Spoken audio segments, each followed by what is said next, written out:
আহ, দেখে খুব ভালো লাগতেছে। ড্রাগন গাছে ফল আসছে। আসলে এই ড্রাগন গাছটাকে ঠিক অতটা যত্ন বা পরিচর্যা এরকম করা হয় নাই, যার কারণে তার থেকে বেশি ভালো লাগতেছে যে ড্রাগন গাছে ফল আসতেছে। আমি যদি আপনাদেরকে দেখাই, এই যে ড্রাগন গাছ, এটা ফুল আসছিল, ফুলের পরে হচ্ছে এখন ফল হবে। ফল অলরেডি আসছে, আমি জানি না কতটুক এটা থাকবে এই গাছে। আরেকটা এই গাছে আরেকটা ফল আসছে, দুইটা ফল হয়েছে এই গাছে, এই যে আরেকটা। সো জানি না শেষ পর্যন্ত থাকবে কি না, বা কতটুক পাবো, বা কতটুক থাকবে। তবে ভালো লাগার বিষয় হচ্ছে সঠিক পরিচর্যা করলে হয়তো এটার থেকে আরও ভালো কিছু পাওয়া যেত, ফুল ফল দুইটাই।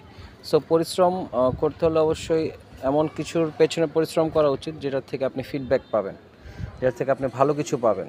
তাহলে তো আপনার সময় এবং আপনার পরিশ্রম দুইটাই সফল হবে একটা টাইমে।